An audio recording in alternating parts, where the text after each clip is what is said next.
I forgot to turn on the microphone. Let me start over again.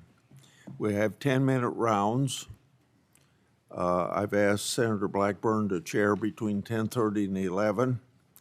I hope that we can have good decorum during this hearing, treat each other with respect. General Bondi, just in case you get cut off with something that you don't get to answer your question when that senator's done, if you ask me for a little bit of time, not a lot of time, but a little bit of time to finish your answer, I'd be glad to give that to you.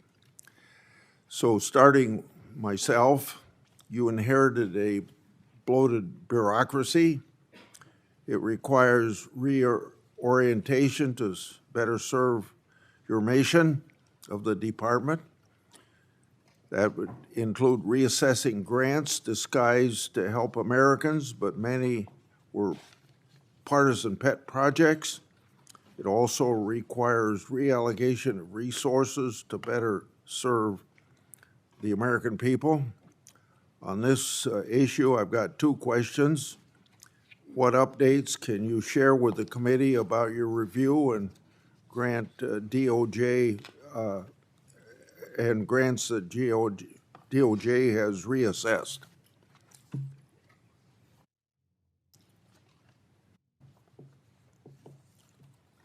Just give us some examples, don't I know? Sure. Thank you, Chairman. During my appearance at the department's budget hearings, I acknowledged that some grants were mistakenly terminated, and we have made a process to correct that. All grant termination appeals will be individually considered for alignment with our current policies, which are strengthening law enforcement and protecting victims.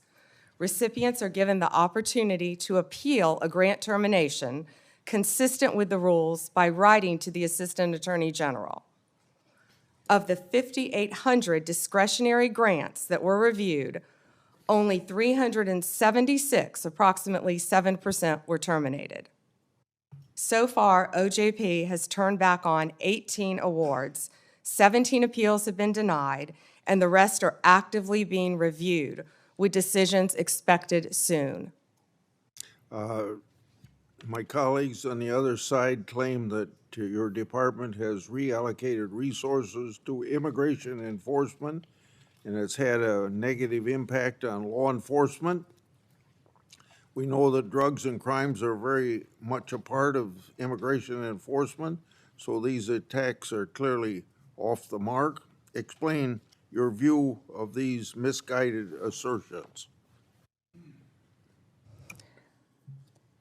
Chairman, every day our FBI, DEA, ATF, and now U.S. Marshals working on a task force with Homeland Security are out there keeping Americans safe and getting illegal aliens out of our country, many of whom have committed violent crimes in this country. Our agents will continue to fight violent crime in this country, working hand in hand. One example is right here in Washington, D.C. We have the D.C. Task Force that has been incredibly successful. We are so proud of the work that has done. We have been working hand in hand with the local officials here in D.C., and we are very proud of that work. And we're taking that to Tennessee and around this country to keep Americans safe.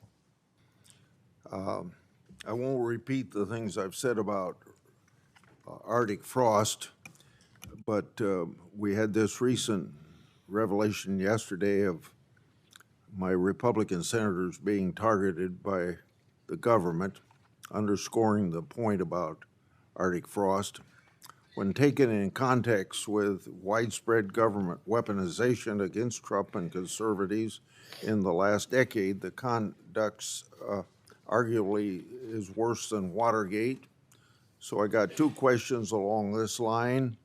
How many Department of Justice and FBI personnel have been held accountable for their partisan and constitutional questionable conduct, and what was their punishment? if you could give a few examples or follow up in writing, since there's so many people that fall into this category. Yes, Senator. Yes, Chairman, we will. So you want to answer that in writing? Yeah, okay. Yes, the exact number I can answer in writing. Yes. Okay. Was Attorney General, on the same subject, was Attorney General Garland, Director Wray, and/or President Biden's White House aware of the FBI targeting Republican senators? Did they approve it? Now, let's be clear, either they knew and allowed it to happen, or they didn't know, and if they didn't know, it points to a lack of oversight of Jack Smith's runaway case. Chairman Grassley, that's what we've been talking about when we refer to the weaponization of government. Operation Arctic Frost was an unconstitutional, undemocratic abuse of power. During Arctic Frost, the FBI also placed 92 linked Republican individuals and Republican groups, such as Charlie Kirk's Turning Point, on their list. This is the kind of conduct that shattered the American people's faith in our government, as I said in my opening statement. We are ending this weaponization. Our FBI is targeting violent criminals, child predators, and other lawbreakers, not sitting senators who happen to be from the wrong political party. Several of your colleagues sitting at this dais were targeted, and others. We will continue to stop that throughout the Justice Department. That is the ultimate weaponization of government. Have you sought grand jury secrecy waivers so that all of Arctic Frost documents can be produced to Congress? And if not, do you plan to do that? Chairman Grassley, I will be working directly with Director Patel on this issue, and there's not much more we can say about the issue for obvious reasons at this time. Okay. Public Safety Officers Benefit Program, PSOB, provides benefits to law enforcement and first responders if they're disabled or killed in the line of duty. Affected family members may also benefit. My oversight and a government accountability office report shows that some claims have taken thousands of days to conclude. PSOB applicants have also informed my office that they've been left in tears with disrespectful ways they've been treated by the government. Question number 1 and 2 in this area, but I'll start just with 1. What actions have been taken to hold DOJ officials accountable for their failures to manage the program and treat applicants with respect? Chairman Grassley, as stated earlier, there have been many terminations from the Department of Justice, and we stand by all of those. Many of those are subject to active litigation. This Department of Justice will treat everyone with respect, and we will do everything in our power to help citizens of this country. Please reach out to us with any individual cases, and I will personally look at them for you, Chairman. Okay. So if you'll provide that information, that was my second question. So now let's go on to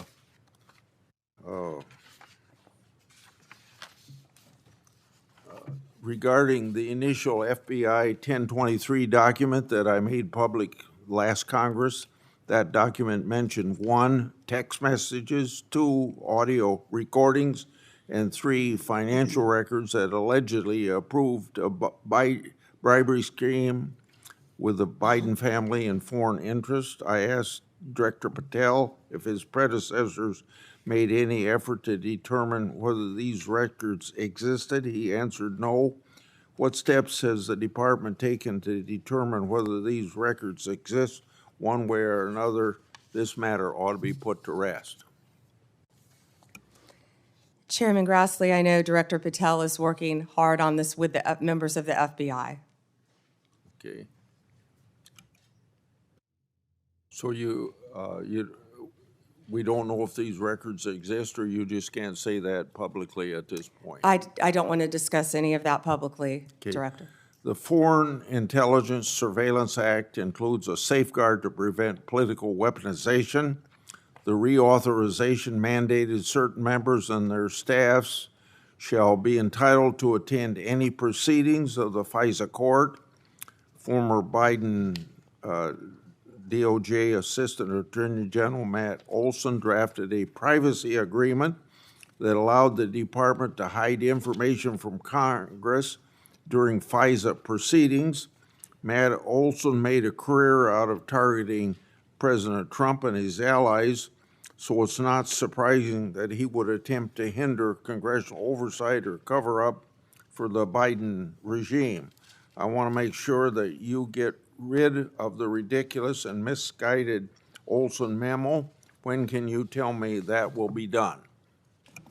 We will notify you, Chairman Grassley. Thank you. Okay, Senator Durbin.